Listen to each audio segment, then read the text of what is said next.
Welcome to Spooky Halls. On tonight's episode, on the first of every month, a road appears by my house and leads away beneath the shadow of a titan. By Reddit user Darkly Gathers. On the first day of every month, a curious road appears by my house. I've never actually seen it appear, as such, but from the first rays of dawn it pushes aside the hedges near my garden fence and carries itself off along and over the fields beyond. And today is the day that I followed it. I have decided. I stand beside my bike and look down the overgrown road. It seems too bumpy and rough for a car. Not that I own one anyway. Wild grass pushes up through the cracked and long broken tarmac. The white lines, where they are visible, are faded to a greenish gray. I rub my eyes. The sun has only just begun its rise above the hills ahead. I'm tired, but honestly it feels kind of good to be up this early. To actually be up before noon. Heck, to actually be up. I can always rely on the appearance of the road to motivate me out of bed, though this is the first time I've made plans to follow it. Usually I'm content just to look, to watch it shift from shades of green to gold in the layers of light that wash down over the far hills. The breeze is cool and pleasant against my skin, and I clamber onto my bike and start to pedal. The road is just that at first. Interesting in its lack of maintenance, in its state of outright abandonment, but otherwise quite unremarkable. I follow it through the fields beyond my house, leaving the building behind me as I pedal gently along the broken tarmac. I'm in no rush. The fields are ones I recognize. I can see them from my windows. My parents drive past them to leave the neighborhood. You can find them quite easily on Google Maps. They are bright grass green and shimmering flax yellow, and they stretch far and over the hills. I'd expect to see some of the farmers out at this time of the morning, but there is no one, no people, no farm machinery, only nature. Nature and the road. And my surroundings gradually began to change. As I pedal onwards, my house now barely visible in the distance behind. The world around me grows more vibrant in its coloring. I pass by fields of rich purple lavender. Insects buzz between the stems. I pass by a wizened old tree, thick trunk and chestnut brown, bent with the head of thick, gentle, swaying leaves. And I ride by a field of blood-red roses, glittering patiently in the light of the sun. And this is perhaps the most curious. There are no fields of roses near my house. Nowhere, anywhere near me. I don't think I've ever actually seen such a field in my entire life. And thinking about it, none of these fields should exist at all. There's supposed to be a main road here, I realized.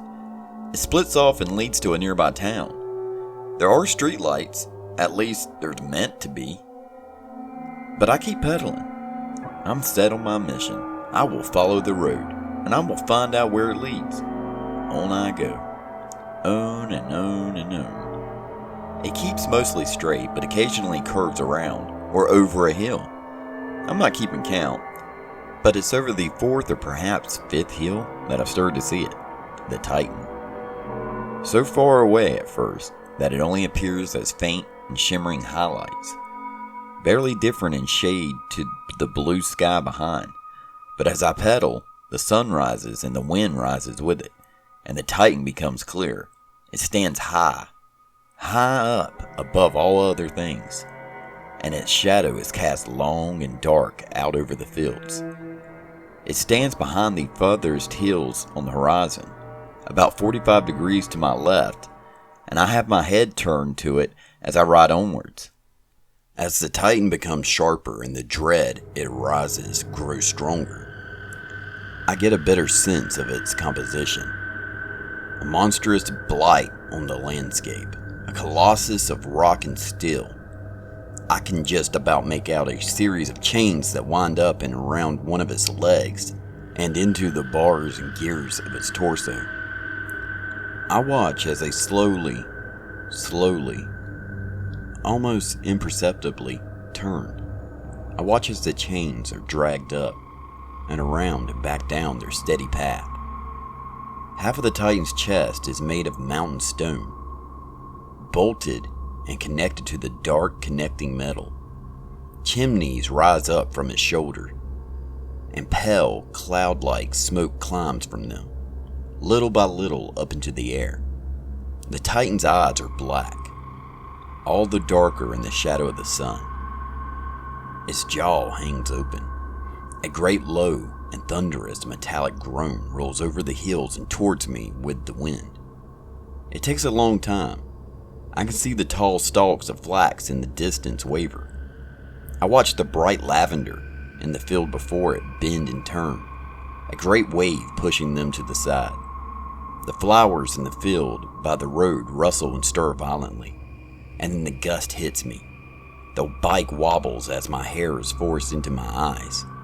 I grimace with effort and come to a stop, hopping off the seat and shielding my face as the gusts pass, the wind returning eventually to its former level.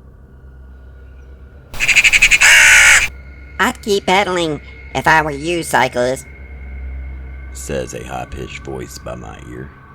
I stumble hastily away in alarm, dropping the bike to the ground with a clink.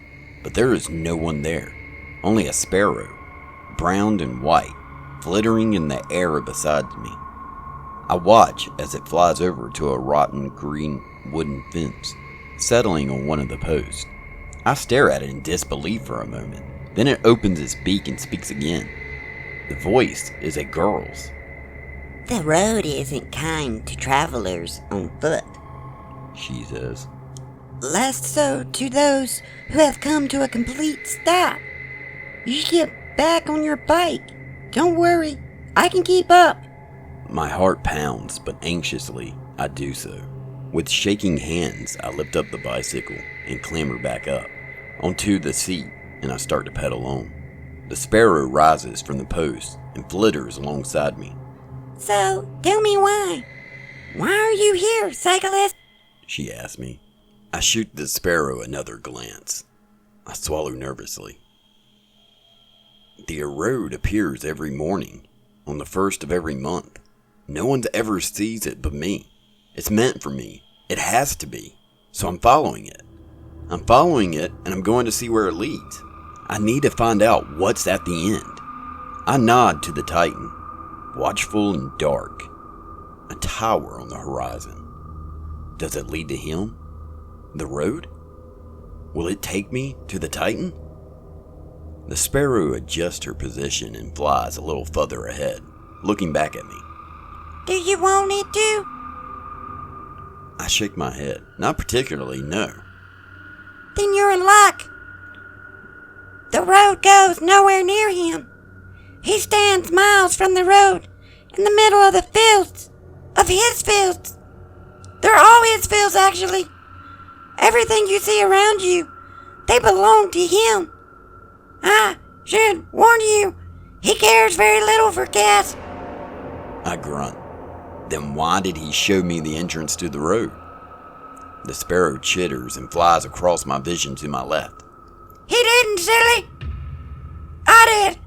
I thought you could use a break from the bedroom of yours. A prison, really. I hope you might take an opportunity to admire something other than your four walls." I stare at the sparrow a little more carefully as she stares back, cocking her head. "Who are you?" I ask quietly, but she does not answer. "Isn't it nice, though?" the sparrow said after a moment of silence. "The fresh air, the rush of life, of vibrant greens and the smells of late summer. What's not to like? Well, other than the obvious, of course. But don't tell him I said that."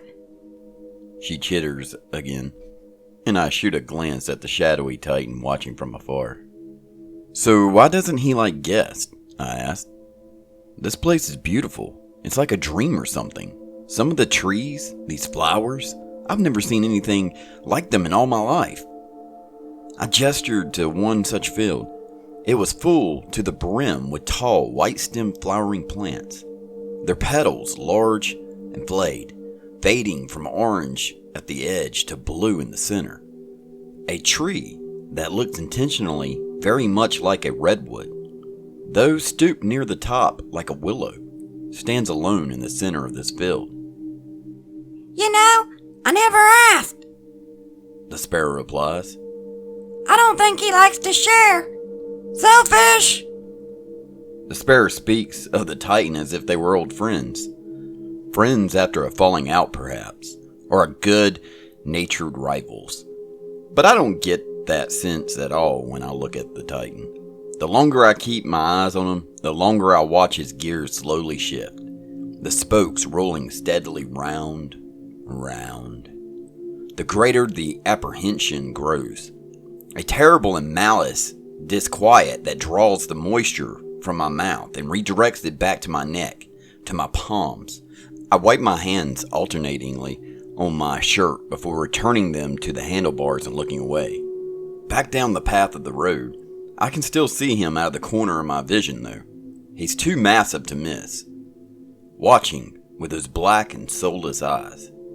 Anyway, The sparrow says, flying a little higher. I should be going. Remember what I told you. And one more thing. No matter what your instincts may tell you, I would highly advise you not to leave the road. Best not to make him really rather angry. And then the sparrow flies up and away. Wait, I call after her. What about the road? Where does it lead to? What's at the end?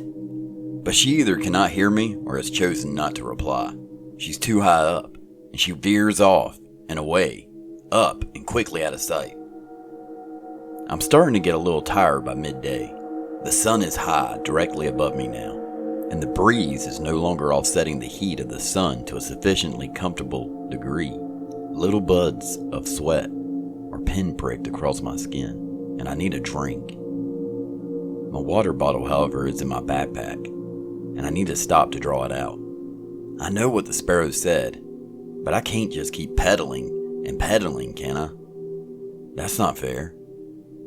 I'll need to stop for an occasional rest. I slow the bike, as if testing the waters, and slowly, carefully, bringing it to a stop, watching the Titan nervously for signs of life. He does not stir. Cautiously, I step off the seat and pull off my backpack, reaching inside for my water. I take a healthy swig and look around me. It really is beautiful here. It's like someone turned the natural bloom up to 11. The clouds drift leisurely across the sky. The fields shimmer in their patchwork of colors. I reach down to pluck a flower from the grass at the side of the road. It's like a miniature sunflower, its petals silver in place of yellow. But as I draw it out of the ground, the petals disintegrate at once. Then the entire flower along with it. It dissolves into dust, gray and lifeless, and falls down through my fingers to the ground below. A breeze, a little stronger than the rest, blows cool down the road, and I shiver. Awkwardly, I clamber back onto my bike, and I continue along my way. My water hooked now in the bike's holster, by the handlebars. On I pedal, on and on. A heavy cloud passes across the sun, its shadow falling quickly over the fields, and a figure stands ahead, silently waiting at the side of the road. My heart begins to pump desperately in my chest. I stare at the figure as I approach, bringing my bike right down to its lowest speed without stopping. It is a hooded, in black, a long robe that flows down its legs to just above its feet, clad in iron shoes. Thin, rusted chains hang from the hood, and its face is shrouded in darkness.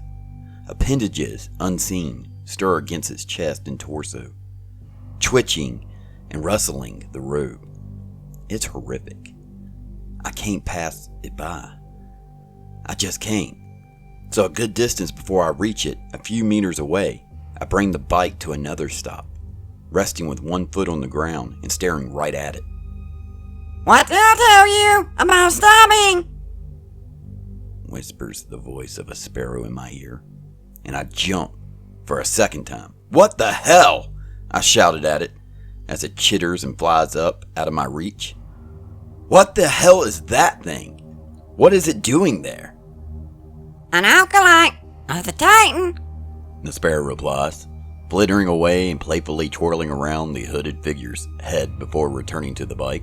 He can't hurt you, cyclist, just as long as you keep pedaling.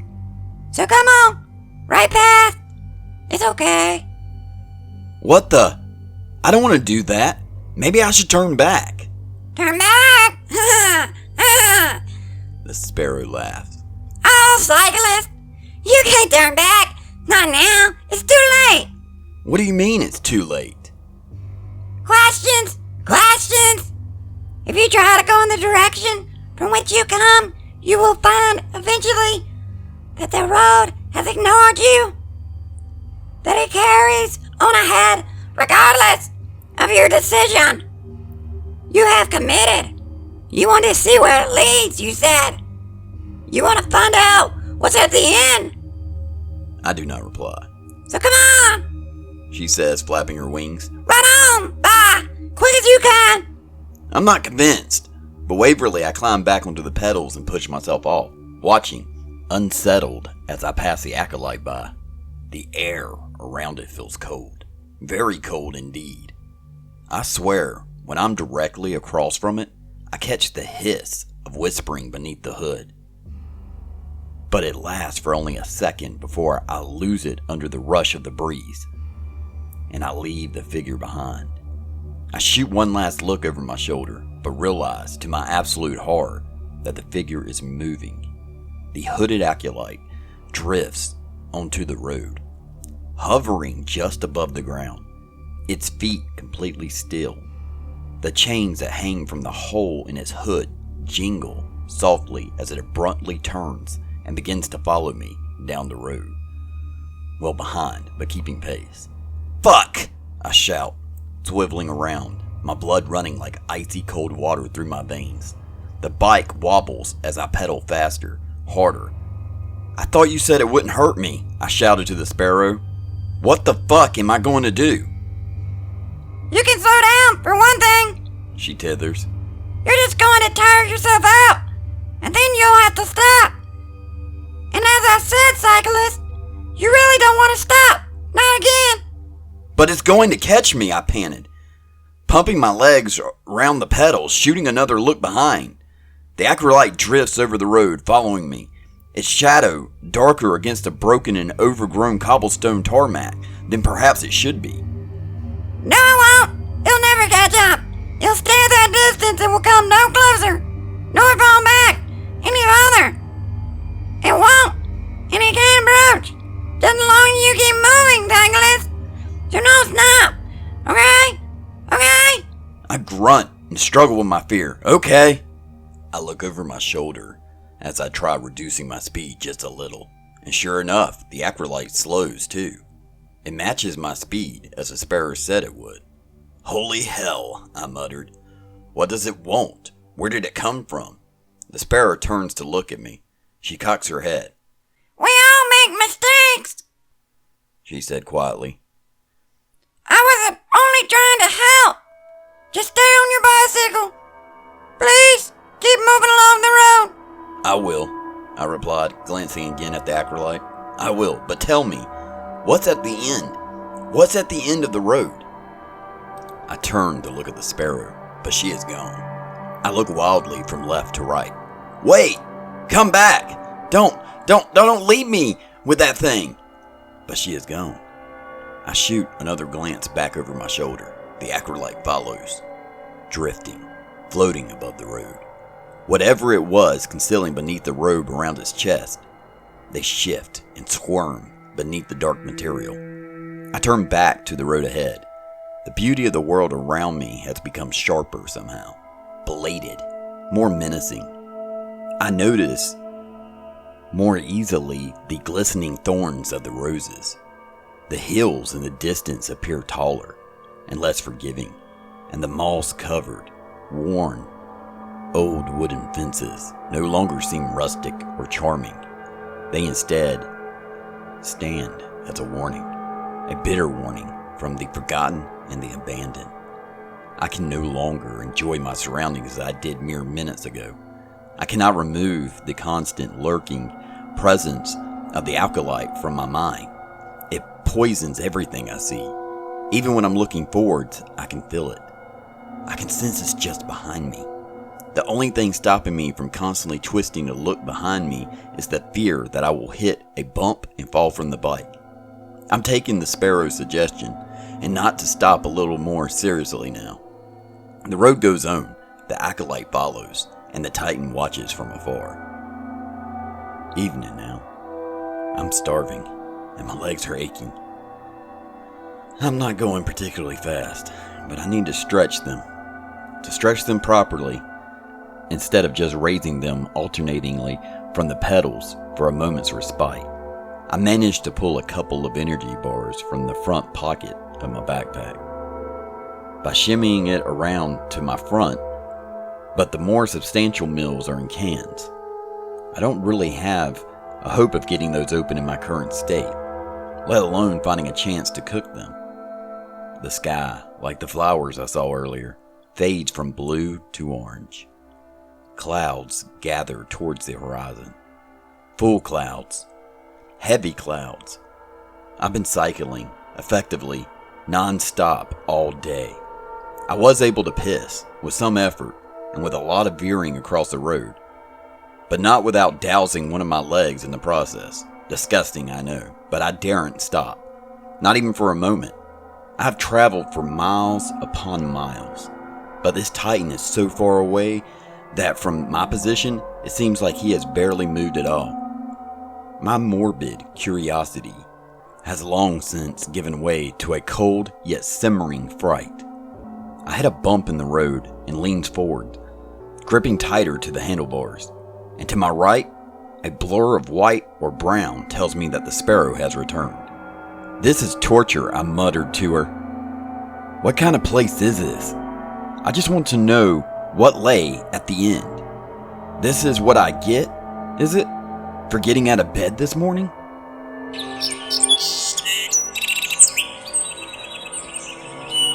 The sparrow laughs in her high-pitched, sing-song voice. You can keep struggling if you wish, for as long as you like. Along the road.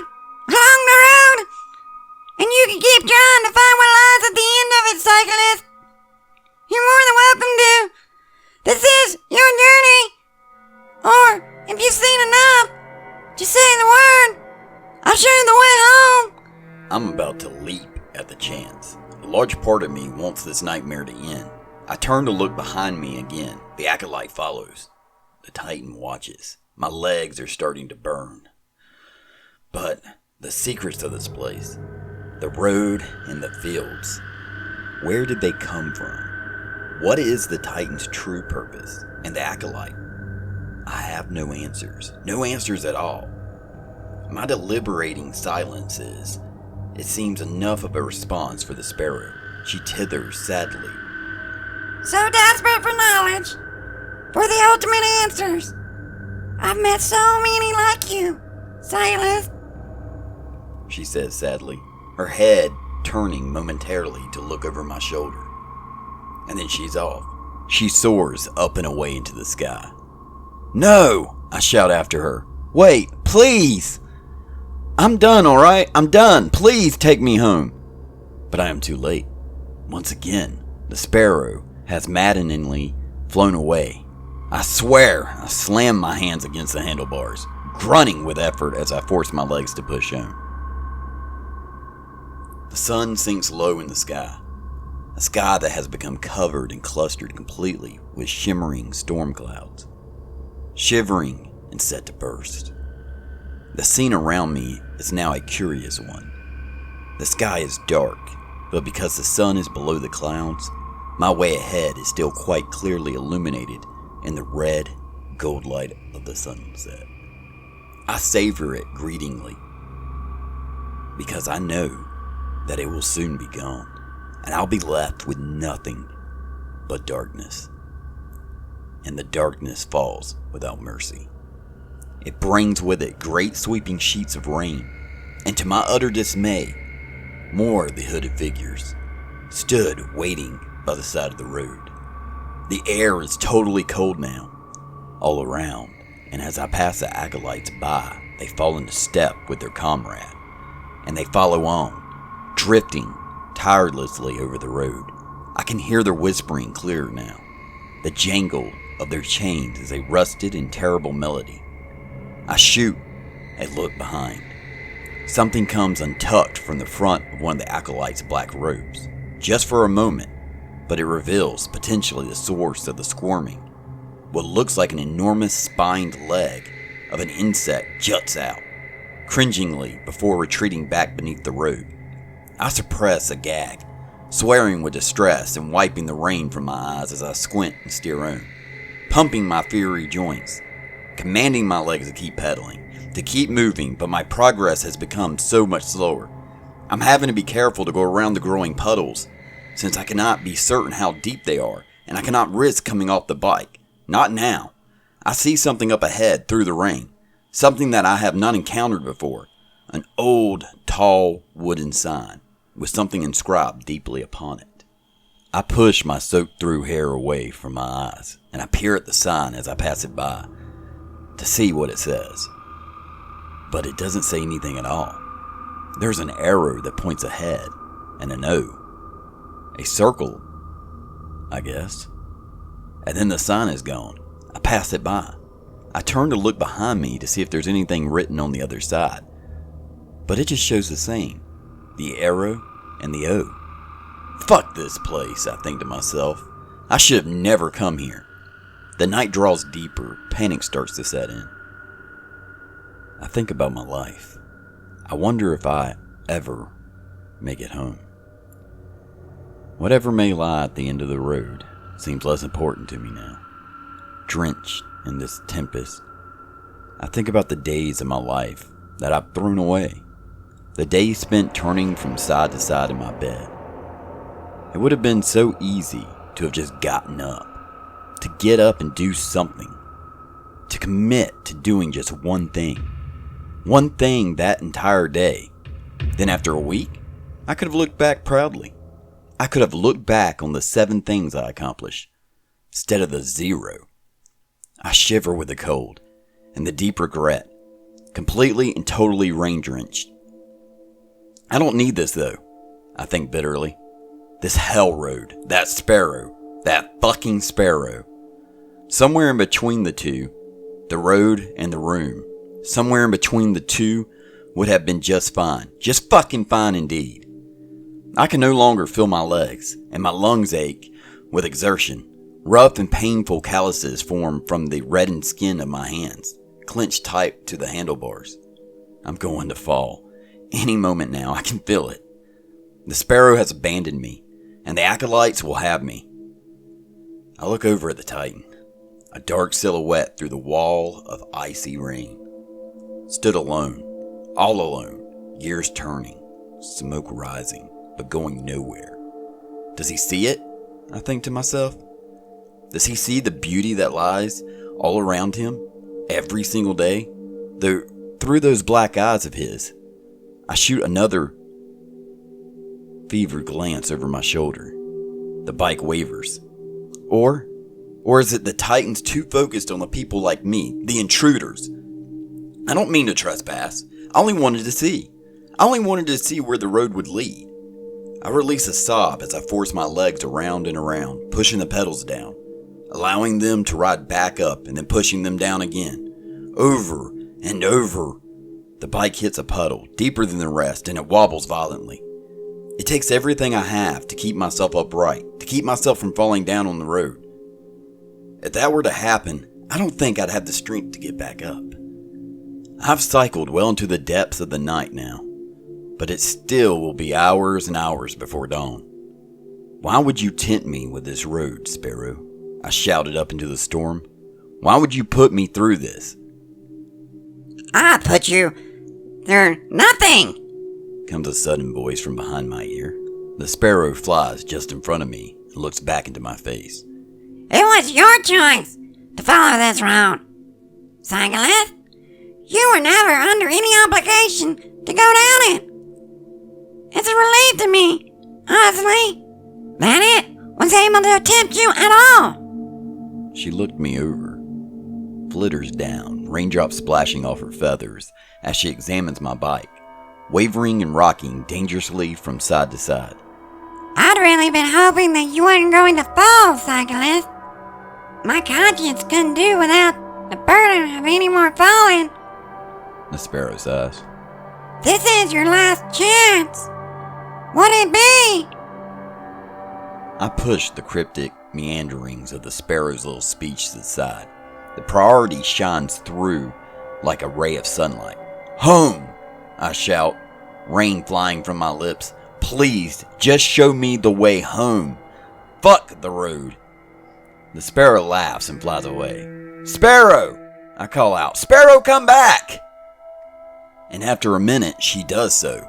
She returns to me, lands on the handlebars, and I push on through the rain. Another long minute drags by, and a fork appears in the road. The first I've seen. One path continues gently veering to the left, and the other branch leads off sharply to the right. Another sign stands in the fork. The wet wooden plank that points left is carved with an O. The plank that points right carved with an X. Take the path on the right. The sparrow chitters. The path on the right, Cyclist. And with a grunt of exertion, I bring the bicycle round and follow the rightmost branch away from the road and around the edge of a weather-beaten hill. A glance over my shoulder reveals that the acolytes no longer follow. They carry on along their original route, down the path on the left. Hovering, drifting through the darkness. But I still don't feel safe. Not yet. I keep paddling through the rain. The road becomes much windier. It twists and turns between hills and trees, and I lose sight of the towering titan. The fields of flowers, difficult as they are to see in the shadows of night, and the ripples of the rain, seem to start giving way to simpler fields of tall grass, of wheat, of oats. And I pass them by, slowly but steadily, ever moving. The sparrow hops up on my shoulder. It was nice to meet you, Cyclist. She chirps softly into my ear. Don't be disheartened by your time between these fields.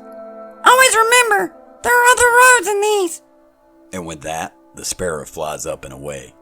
I don't have the energy to form a reply. I just watch her shoot up into the sky, veering off and away into the unknown, and I continue to pedal. The rain has eased off a little by the time I see the lights. Electric lights of the street lamps of my neighborhood, twinkling orange in the distance. I can see houses I recognize, and the road comes to an end, directly opposite the place I had first followed it. On the other side of the street, though, I cannot see the entrance anymore. There is only the familiar hedgerow that borders my home. As the amber light from above falls over me, I bring the bike to a stop and I collapse with it. Staggering and stumbling to the floor with a series of thuds and splashes, sobbing and laughing in the rain, looking up in the sky as the droplets patter into the puddles beside my head. It's a time before I can muster the willpower to climb from the street and into my house, propping my bike up by the front door, and painfully making my way up the stairs and into bed. But when I do, I sleep with ease. And curiously, I awake with the sunrise. Contentedly, I breathe a little clearer, a little deeper, and despite the fire in the muscles of my legs, I find the strength to clamber out of bed. Why the fuck not? It's a wide old world, and there are plenty of other roads one can follow, after all. Thank you for listening to this episode of Spooky House. If you enjoyed this video, please make sure to check out our other videos and to subscribe. Thank you, and good night.